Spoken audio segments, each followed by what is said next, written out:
talagang tumitindi po ang labanan sa pagitan ng mga Duterte Boys at si dating Senador Sonny Trillanes.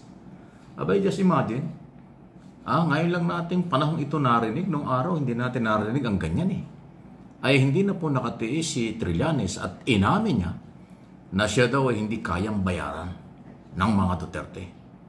At pag-amin din na siya ilang beses na nakatanggap ng mga sugo o di umano ay mga tao ng mga Duterte at lumapit sa kanya at inooperan siya. Ang sabi ngayon ni Trillanes, hindi ko kailangan ng pera nyo at hindi ako magpapabayad sa inyo. Wow! Kung totoo ang sinasabi ni Trillanes na may lumapit sa kanya para siya bayaran kapalit ng pananahimik, ibang klaseng prinsipyo ni Trillanes, talagang seryoso.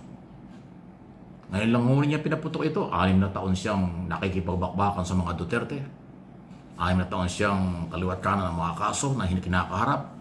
Hindi siya napasukot, hindi siya bimigay sa mga Duterte at Duterte Boys, Davao Boys. Ngayon, ito, at kakaiba na kanya sinasabi. Siya pala ay pinagplanuhan at sinubukang di umano'y bayaran, bilihin, pero hindi nagpabayad, hindi nagpabili ang dating senador at dating sundalo. So ngayon, sa tingin ko at opinion, ay lalo pong tumataas ang kanyang kredibilidad pagkaganyan. Kasi hindi siya tumanggap ng kapalit na halaga sa kabila ng alam natin. Kailangan niya yan. Hindi naman humayaman si Trillanes. Tumakbo pa nga yung mayor, kailangan din ng financial support. Itong kanyang labang ito, tungkol sa mga korupsyon at pag-upay ng kaso, magastos ito. Mahal ang abogado, mahal ang dokumento, mahal ang lahat ng klaseng gastusan. Pero hindi siya nagpabayad. Pinaglaban pa rin niya at ngayon lumalaban siya sa tunay na katotohanan sa kanyang paniwalang dapat managot ang Duterte at mga Duterte sa di umani korupsyon. Matindi. Huwag kayo magagalit ha. Ako nagbabalita lang at nagbibigay ng opinion. Opinion ko yan na mas matindi pala siya dahil hindi siya kayang bayaran. At kung totoo kung sino man ang lumapit para siya ay pakiusapan, kapalit ng halaga, nabigo kayo. Baka nakalimutan nyo na dating sundalo yan. Na nung araw pa'y lumalaban sa korupsyon, kaya nga nagkudita yan noong panahon ni Gloria. Ayaw niya ng korupsyon sa militar. O natalo lang siya. Pero kung yung mga gunita, di ba yung dating chief of staff, kasi Angelo Reyes, pasintabi na sa pamilya, di ba nagpakamatay? Si Trillanes ang nag-expose ng katiwalian sa gobyerno noong mga panahon yun. Nagkudita siya at inakusahan niya si General Reyes at military sa korupsyon. O ano na ginawa ni General Reyes noong araw? Hindi siya nakatiis. Nagpakamatay dun sa puntod ng kanyang mga magulang sa Marikina. Hindi ho fake news yan. Totoo yan. On record yan. Dahil sa kaya maaaring nahiya, naawa sa kanyang sarili at sa kanyang pamilya. Si Trillanes po ang nag-expose ng katiwaliang yan. Yan ang background ni Trillanes. Pagkatapos kung totoo na itong kampo ni Duterte ay susuhulan siya, nakalimutan nyo ang background. Ako alam ko dahil nasa media ako, alam ko yung pinagdaanan niya. Nakakulong niya ng ilang taon dahil nga sa kanyang pag-aaklas sa military.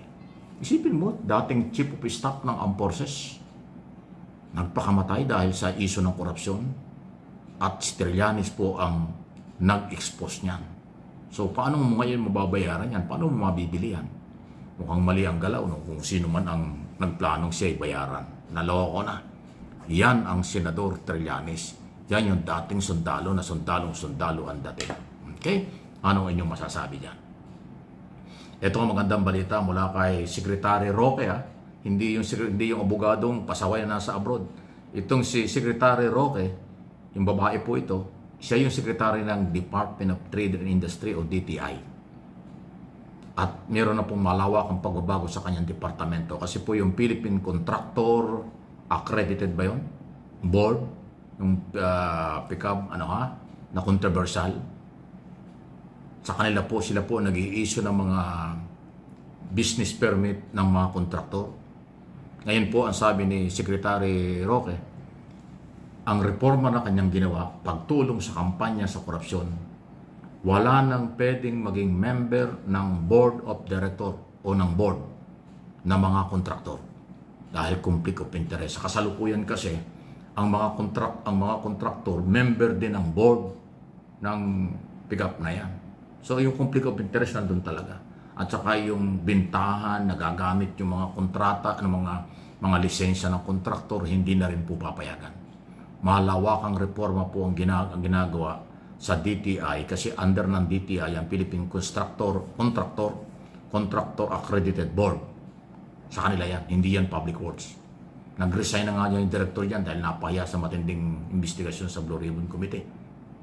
So ngayon, ito yung bago. Maraming pagbabagong gagawin ng DTI. Mawawala na yung napapasahan sa lisensya ng mga opisyalis ng gobyerno kasi pag ito ho kasi gobyerno Tapos ang mga board of director, contractor, di ba conflict of interest talaga? Yan ang magandang reforma. Mabuhay ka, Secretary Roque ng Department of Trade and Industry. Bagong sekretary po yan, babae. Magaling din. May tapang. Yan ang kailangan. So ito yung pagpapatunay ng whole of government approach. Public Works, DOJ, DILG, Department of Finance, AMLA, tsaka po Central Bank at DTI, yan po yung tulong-tulong ng mga ahensya ng pamahalaan.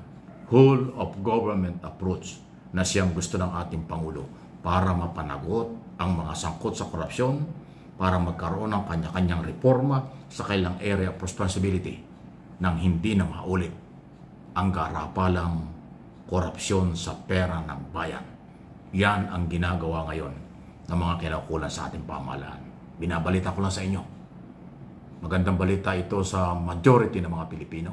Silent majority, Marcos loyalists, Marcos supporters. Pero doon sa kabilang grupo na ayaw tanggapin ang lahat ng klaseng balita, ang gusto nila yung pabor lang sa kanila.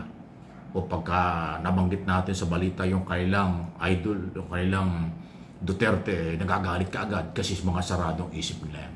Huwag tayong matakot sa kanila, kakaunti yan. Ang matino, nakakaintindi. Ang saradong isip, mahirap paniwalaan yan. Mahirap paniwalain. Kasi iis lang ang gusto nila, Duterte, Duterte. Akala mo naman santo yung mama. Minura na nga ang Panginoon, inaamo-amo pa nila o idol na idol pa nila. Ewan ko sa kanila. Anyway, so yan lang po. Kayong mga Pilipino dito at sa buong mundo, huwag tayong mawala ng pag-asa. Ang aking mga channel, gagawin ko ang lahat ng mga paliwanag at balitang paparating ko sa inyo kung ano ang totoo.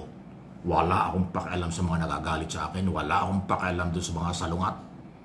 Ako naniniwala, nakakatulong ako sa tamang impormasyon sa matitinong Pilipino.